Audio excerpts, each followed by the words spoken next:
Is there a motion to come out of closed session? So moved. Second, Mr. Chairman. Motion made by Mr. Seeley, seconded by Mr. Underwood, that we come out of closed session. Discussion on the motion.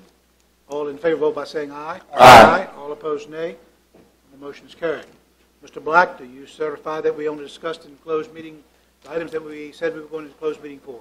I so certify. Mr. Taylor? I so certify. Mr. Underwood? I so certify. Mr. Seeley? I so certify. Mr. Thomas? I so certify. And I so certify as well. We will now reconvene the Board of Supervisors meeting. The next item on the agenda this evening is a public comment period. If there's anyone who would like to address the board on any issue at all, please come forward. Mrs. Hall, if you'll read the bylaws on public comment. Are we ready? Just a minute. The public comment period shall be for the purpose of allowing the public to speak to the board on any matter which is not scheduled for public hearing at this meeting. To help conduct the meeting in an orderly and efficient manner, please refrain from clapping or other public demonstrations of support or opposition. The public comment period shall not serve as a forum for debate with the board or question and answer period with the board. Remarks shall be addressed only to the board and not to staff, the audience, or the media. All public comments shall be made in a respectful manner. Cursing and antagonistic behavior are prohibited and shall be grounds for removal from the meeting. Comments should focus on matters or issues before the board or county and not individual board members or staff. Comments which single out an individual board member or staff may be ruled out of order by the chair. Each speaker shall clearly state his or her name and voting district. If applicable, there shall be a time limit for each individual speaker of 3 minutes. No speaker shall address the board more than once during the public comment period at any single board meeting. The county administrator will time the speakers and notify them when their time has expired. Copies of the detailed rules are located on the back table. Thank you, Mrs. Hall.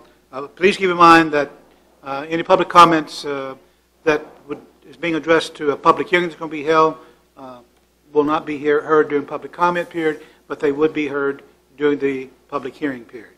At that point, we will now declare the public comment period open. Appreciate you being here. Yeah, my name is James Johnson. I live down here on Woodford behind VDOC. I just talked to the gentleman here, Jeff, if that's his name. He kind of explained to me a little bit about the taxes on our cars, car tax. What upsets me is why did it jump 50%? Just like that. You know, I mean, a lot of people around here, senior citizen people, you know, we have a hard time struggling as it is trying to pay our bills. And when you hit me with from $200, $300 a year I'm paying you to almost $1,000 now, I guess it's time for me to move from your county, because that's just too much money for me to afford to pay when I live on a fixed income, because I lost my wife and her income, and I'm raising a granddaughter down here.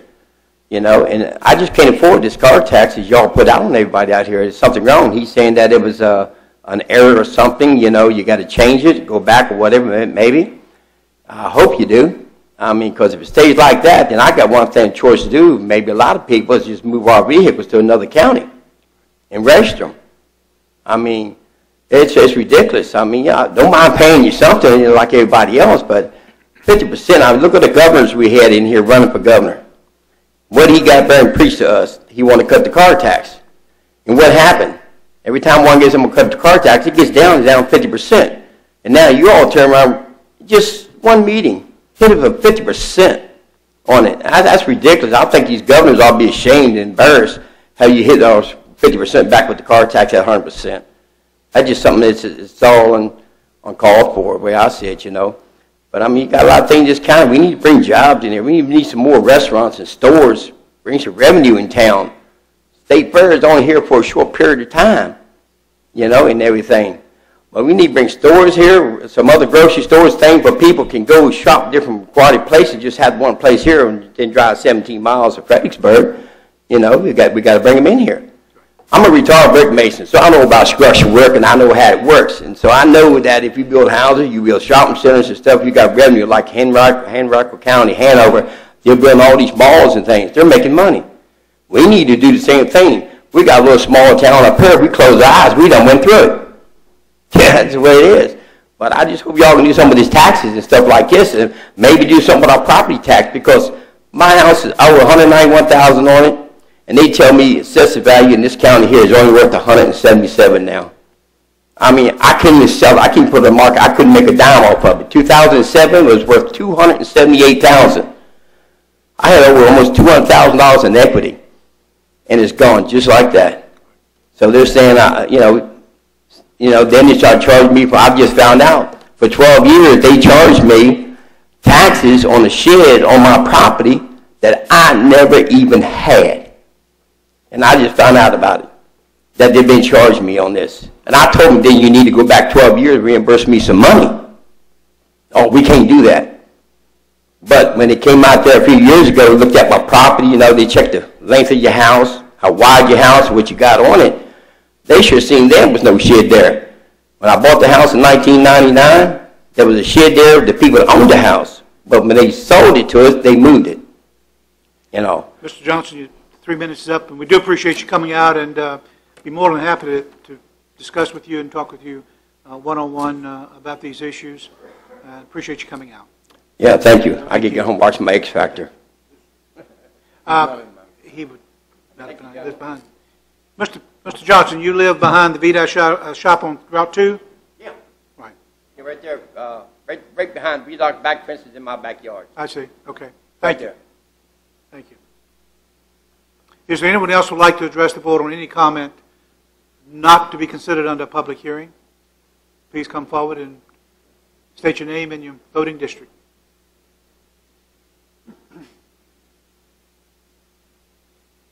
Mr. Portis, good seeing you. Good evening, Linwood Broadus, Bowling Green Voting District. I grew up floating and fishing the Mattaponi River. That has been something that I enjoyed, and it's something that I'd like to see passed on to future generations. I think this boat, this landing, will provide that opportunity to kids today and future generations. Also, it provides an opportunity for the schools as a classroom, because I know when my son was taking the ecology classes at the high school, they floated the Rappahannock. I think this is the boat landing is a good idea. It's not going to cost the county to put it in. As far as illegal activities, the game department, the game wardens, I mean, if someone's trespassing on your land, you need to call them. That's what they do. So if there's a problem with that, I think they will handle the situation. Thank y'all. Y'all have a good evening. Thank you, Mr. Broadus. Appreciate it. Is there anyone else who would like to address the board on any issue not to be heard under a public hearing?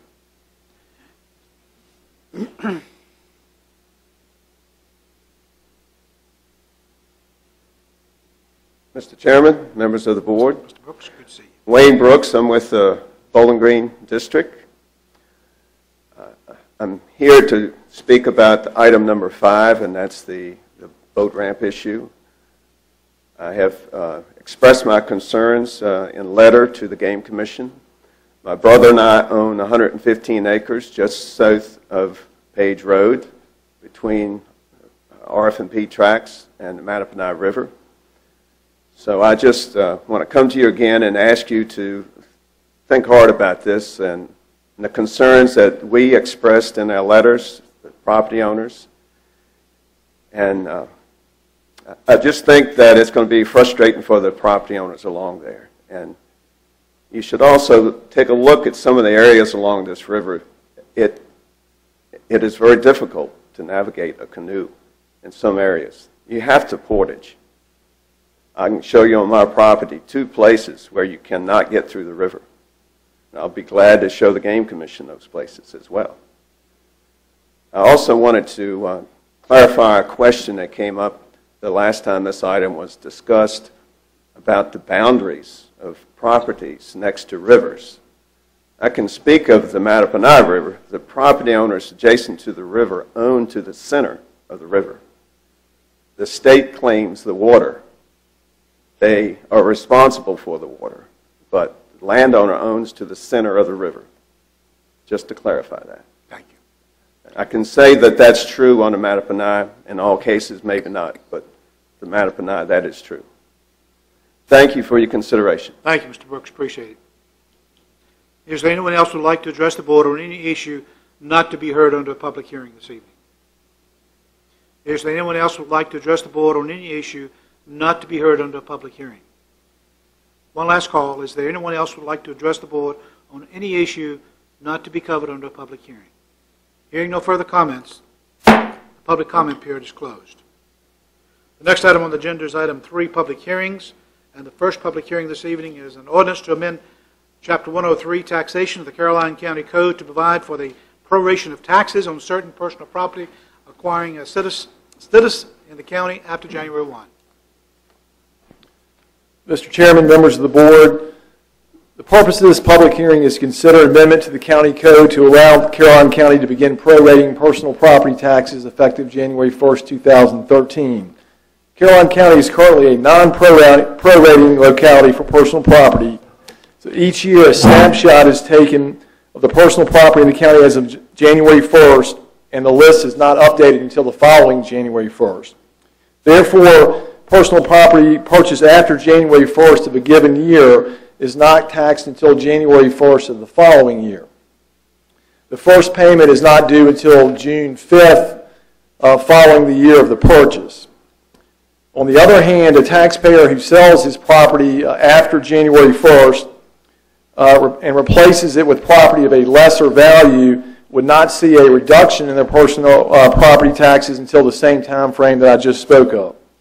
Now, under the proposed ordinance amendment that is the subject of tonight's public hearing, if a county taxpayer purchases personal property after January 1st of a given year, he or she will be charged for the remainder of that year on a pro rata basis. In other words, the tax will be based on the number of months the personal property maintains situs in Caroline County or is owned by the taxpayer. If the taxpayer moves into another prorating, and that's the key, locality in Virginia or sells the personal property, he or she will be eligible to have their personal property tax either prorated, or they may receive a credit or a refund of taxes paid for the portion of the year the property was not located in Caroline. However, in the event a taxpayer moves out of Caroline after January 1st to a non-prorating county, that he or she must pay Caroline for the entire year in that case. Again, we've been over this. The commissioner estimates that we will see a net revenue increase of about $600,000 per year as a result of moving to proration. So again, under the proposed amendment, proration would take effect beginning January 1st, 2013. It would apply to taxes on motor vehicles, trailers, boats, boat motors, and camping trailers, and no other taxes would be impacted by this proposed ordinance. Be happy to answer any questions along with Ms. Carter. Board have questions?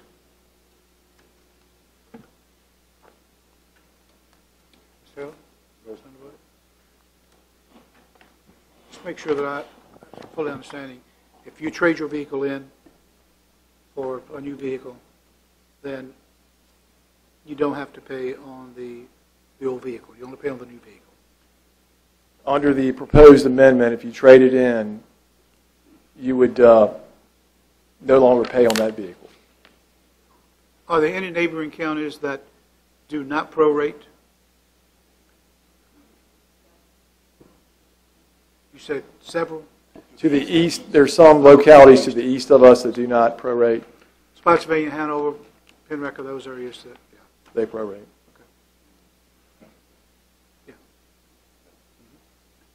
Ms. Carter, if I could ask, just to make sure, because I think we've gone over this again, but for those who might have missed it, the rate that's charged is based from your office, and last year we used the retail value. Not the rate, the value. I mean the value, right. The rate is set by the Board of Supervisors. Right. The value of the vehicle is assessed by the Commissioner of Revenue's Right. office, and last year we used the retail value. Yes. And this year we're going to use Trade. the trade value, which is possibly different than the loan value. Well, yes, sir. Okay, so the trade value is about the average, or is that the one? Average. Yes, Okay. sir. The loan value would be the lowest Yes, possible sir. number. Okay. and I'm sure you've done the numbers before to show what the retail value versus the other value. You really can't do that because it's done by market, and each different vehicle, it's entirely different. You just can't say it's a percentage. Okay. Because my car may be valued more than yours, but they could be the same year. Just different models that retained their value. Okay. Like small pickups. They're retaining their value much more than maybe a larger car. Okay. Or a car like mine with 100,000 miles on it is probably worth a lot less than the same car with 20,000 miles We on it. are going to start January 1, the high mileage reduction, That's what I want. with a copy of your latest state inspection. Now, that's going to be the key. People will have to file that with us by February 1 for the reduction. And we'll start that at 100,000 miles. Okay. I just had my car inspected last week. It was 98,000 miles. Shucks. So I'll get it inspected again in December, and it'll have 100,000 Well, miles. you certainly have that right. Yes, Okay. sir. Okay. Shucks. Okay. Thank you. You're welcome. Trying to make a statement. 16 Any other questions? All right, a motion to... Oh, that's right. Yeah. No, we need to do the public hearing. We need to do the public hearing. At this point, we're going to declare the public hearing open. Is there anyone who would like to speak to the board in favor of or in opposition to this ordinance amendment? Is there anyone who would like to speak in favor of or in opposition to this ordinance amendment? One last call. Is there anyone who would like to speak in favor of or in opposition to this ordinance amendment? Hearing no further comment, public hearing is declared closed. Now, does the board wish to... Do we need, Mr. Chairman, to have the trade value status part of our ordinance, or is that's always part of the Commissioner of Revenue's office? Okay. I think we're just Shucks. deciding to go to prorating, and she has to decide how she's going to handle the other, as she has in the past. Okay. Is there a motion to amend the ordinance 103 taxation? So moved. Is there a second? Second. Motion by Mr. Black, seconded by Mr. Seeley, to approve an ordinance to amend Caroline, the Chapter 103 taxation of the Caroline County Code. Discussion on the motion. All in favor, vote by saying aye. Aye. All opposed, nay. Nay. Division of the House, Mr. Black, Aye. Mr. Taylor, Aye. Mr. Underwood, Nay. Mr. Seeley, Aye. Mr. Thomas, Aye.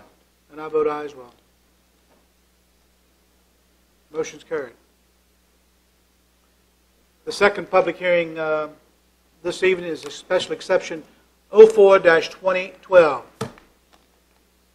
Patrick Newsetter, owner. Patrick and Paula Newsetter, applicant.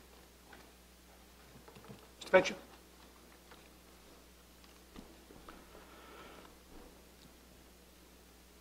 Mr. Chairman, members of your board, your next public hearing tonight is SPX 04-2012, Patrick Newstatter, owner, and Patrick and Paula Newstatter, applicant.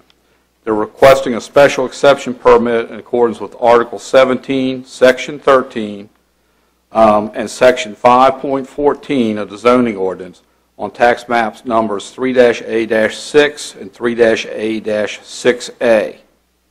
Property is located on Petmeyer Hill Road, approximately 1.5 miles east of Fredericksburg Turnpike in the Port Royal voting district. Proposed use is the storage of commercial-grade fireworks as a major home occupation. The 2030 Comprehensive Plan designates this area as being within a resource-sensitive overlay district, as well as being designated agricultural preservation with a density of 1 dwelling unit per 25 acres of land. The applicants are requesting a special exception permit to allow for a major home occupation, specifically to store fireworks owned by Southern Exposure Pyrotechnics, LLC, at the Newstatter's residence on Petmeyer Hill Road. Ms. Newstatter is a corporate officer of Southern Exposure Fireworks or Pyrotechnics, thereby qualifying this for the special exception permit application as a home occupation. Article 4, Section 5 of the zoning ordinance allows major home occupations in the Rural Preservation District with a special exception permit. A home occupation includes any enterprise or activity conducted by a family member on the residential premises which is incidental and secondary to the use of the premises for a dwelling purposes. Major home occupations allow up to 5 non-family members to be employed in the home occupation on the property in addition to the family members.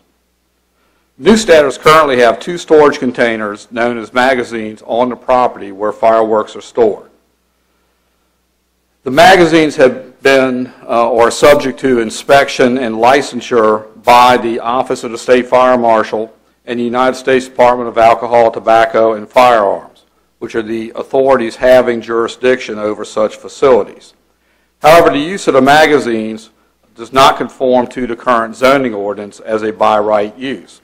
And after receiving complaint about the commercial storage of fireworks, a notice of violation was issued to the new staters.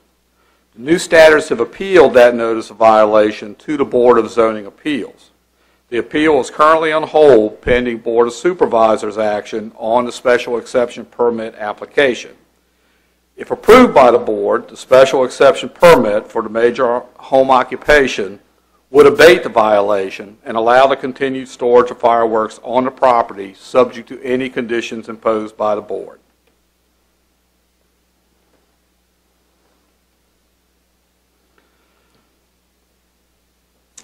The property is located within an area designated as agricultural preservation in the comprehensive plan. The agricultural preservation designation is intended to provide and encourage economic development and to preserve agricultural land for the viability of the county's agricultural sector. These areas are intended to encourage and promote the orderly and responsible growth of agricultural production activities, including crops, livestock, dairy, poultry, and related activities that are harmonious with agricultural operations. In designating the agricultural preservation areas, it is recognized that certain agricultural activities and some non-agricultural activities suitable for these areas may adversely affect other existing or anticipated uses. It's also further the intent that this district provide for the orderly development of uses in such manner as to reduce conflicts with other allowed uses. The property is also designated as being situated within the rural resource-sensitive overlay area. The resource-sensitive area overlays watershed boundaries of the Rappahannock River and is intended to address environmental and development issues related to the physical development within the Rappahannock River Valley. In reviewing the application for a special exception permit, the board must be satisfied that the request satisfies certain general standards contained in the zoning ordinance, specifically Article 17, Section 13D, and those standards are included in your packet.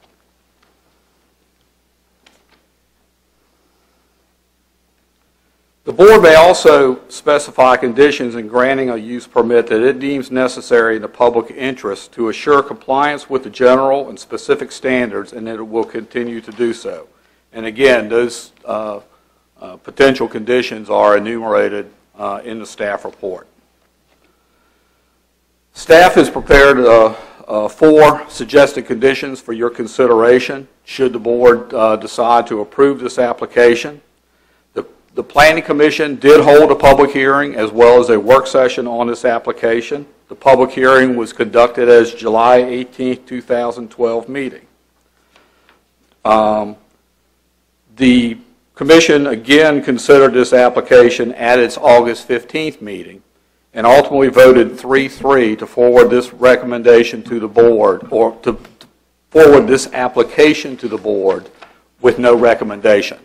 Unlike the Board of Supervisors, where there is specific language concerning an affirmative vote, there is no such language in the Planning Commission rules and bylaws, and therefore this comes forward with no recommendation.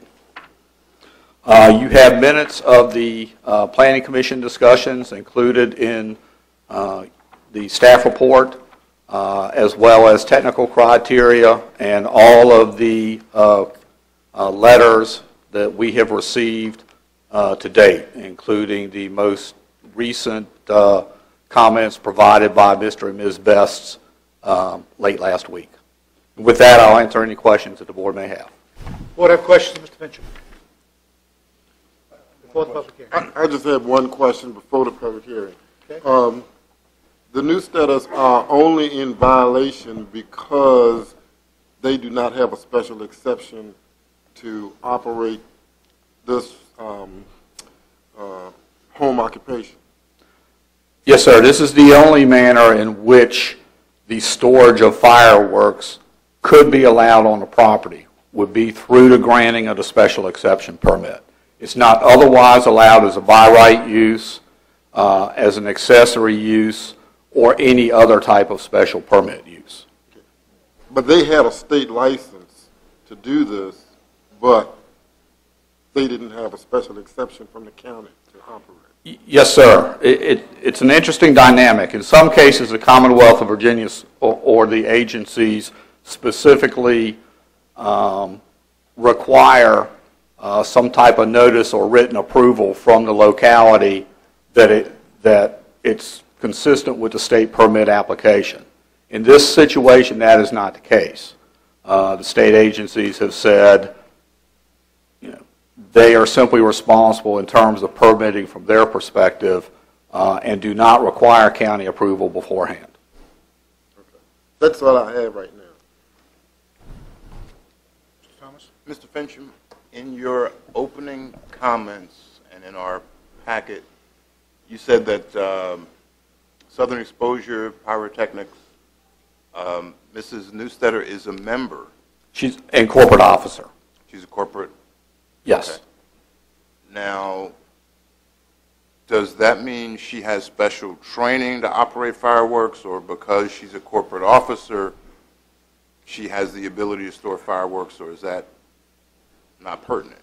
Ms. Newstatter has indicated that I believe that she is certified in the display of fireworks. I think you could ask her specifically that question. However, as a corporate officer, in discussing that with the county attorney's office, that was deemed to qualify as them as a major home occupation, that they could apply for a major home occupation. Okay, so I see the connection. And really my point was, I want to store some fireworks in my backyard. I'm not related to Southern Exposure. I have no training and whatnot. I wouldn't have to go through this. I'd have to go through a lot more than what they're going through now, because I'd have to be licensed by the state and all those other things. Correct. Is that what we're saying? Okay. Correct. There are licensure requirements by ATF as well as the State Fire Marshal's office. Okay. So this is... And I specifically asked Mr. Chief Loftus to be here tonight to address any technical questions that the board may have. Okay. And the last question I had was on your recommended conditions, which I can't find now. Oh, yeah, you say that the special exception should be reviewed after 1 year and every 2 years thereafter. Yes, sir. Which is much more than we normally do for a special exception. So because of the nature of the fireworks, you feel that it's important to review it? The nature and the additional licensure requirements. Okay. By state and federal agencies. And if they were at any point in time to lose those licenses, their special exception would be null and void, or? Because you do say all Condition number regulations- 2 says that right. you have to comply. Okay, so once they don't comply, their special... Then they're out of exception is compliance with their special exception permit. Thank you, sir. All right, other questions? Thank you, Mr. Fincham. We will now declare the public hearing open. Is there anyone who would like to address the board either in favor of or in opposition to the special exception request? Please come forward, state your name and your voting district. Good evening, Good evening, my name is Paula Newstatter, and I am the applicant for this special use permit to store the fireworks on our property. First First, I would like to clarify, as I did to the zoning board, when Jake and I first started this thing, we applied for the state license, we applied for the ATF, they had inspectors, everybody came out. No one ever informed us that we needed a Caroline County special use permit. And we didn't know that until we were notified that we were in violation for not having one.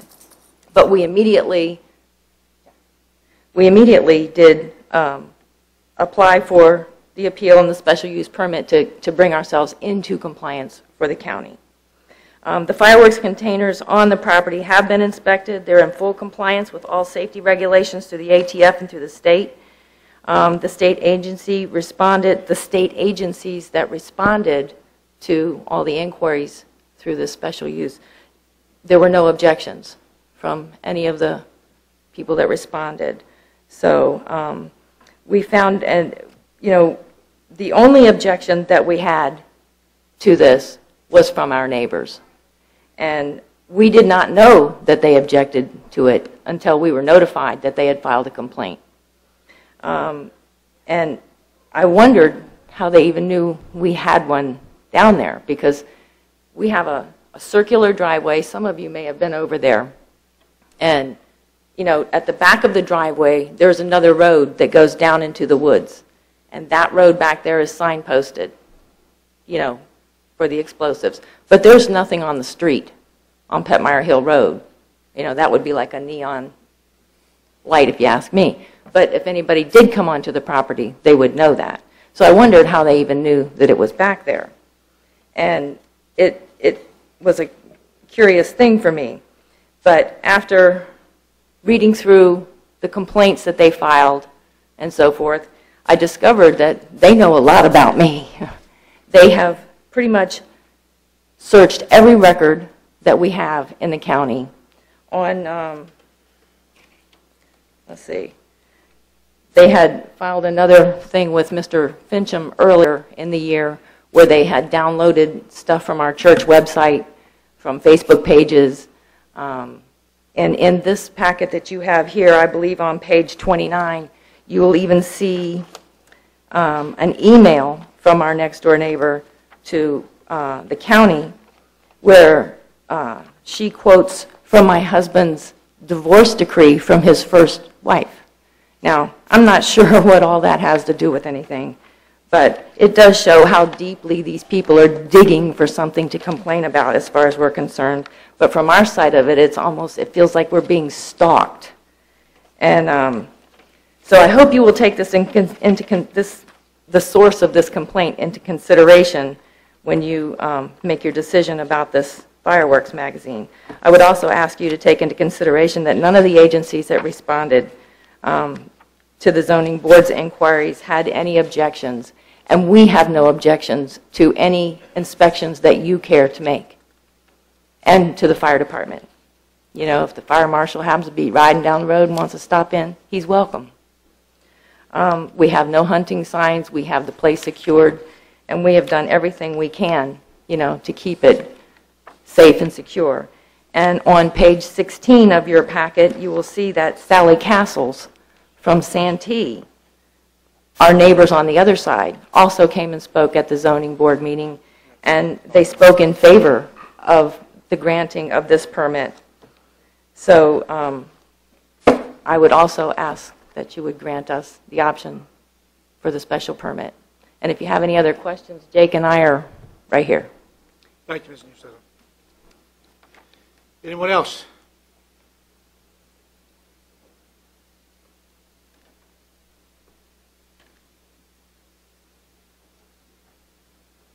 Good evening, Mr. Chairman and members of the board. I'm David Best with the Port Royal District, and yes, I am the Newstetter's neighbor. And first of all, let me say one thing. Everything I've gotten in information regarding anything dealing with either the fireworks ordinance before this or the storage of these fireworks has been gotten legally, above board, through Freedom of Information Act requests, which is available to anybody. And if I'm capable of using them to my benefit, I see nothing wrong with that. Anyway, I'm here obviously to talk against the storage of fireworks on this property next door to ours. It's because, first of all, not being conducted per the allowances in the code, and the obvious impact it has on rural preservation. First, this request fails to meet the major home occupancy business as defined in Article 2, primarily because it's not being conducted in the dwelling as required by the definition in the county zoning ordinance, and which says it has to be in the dwelling regardless of the consideration or regardless with or without the use of one or more accessory structures. So these fireworks are accessories to that, and if you don't have the home business in the business, or the home occupants, the business in the home itself or in the dwelling, it doesn't meet the requirement. The second aspect of this is it says it has to have no more than 5 employees. I'll point to your notes from the Planning Commission's meeting. They admitted that they have 8 employees, and there's nothing that says, gives it any leeway for saying whether the employee is part-time or temporary. It just says, it makes a distinct thing. It says 5, you can't have more than 5 employees. They have 8 by their own definition and by their own admission at the Planning Commission meeting. Those 2 aspects right there deem it unacceptable for a home occupancy business permit. The other question we have is regarding the legality of the business itself, as far as who is the owner of that business. Ms. Neustadt claims to be had claimed not only in her paperwork or her application that she submitted as being an owner of this part owner of this business, but she also claimed that it's in the minutes from the Planning Commission that she's a 50-50 owner of this business. But yet, when you look at the state website for corporate websites, it says there's only one owner of Southern Exposure Pyrotechnics, that's Mr. Walters, and as late as June of this year, he validated that fact with the ATF during an inspection trip that they had, and that's documented in the information you have there. So there's some deception taking place here as to who really owns what and what is the status regarding this business. The applicant cannot just come up here and tell the county that they're owner of a business or something without some kind of proof. We have the proof that what the state says and what they're giving to the state and the federal government. And those seem to be consistent. It's inconsistent to say that she has ownership or any kind of corporate office in this. There's no paperwork to show that. Mr. Best, if you'll go ahead and start wrapping up. Okay. You're over your 3 minutes, but I'm going to allow you to wrap up. Okay. The highly focused forest area around this storage location and sparse coverage of fire assets to our area only ensure that even a minor occurrence will have profound consequence on the area. Allowing these explosives in this area is tantamount to keeping an unlit match in a tinderbox of kindling.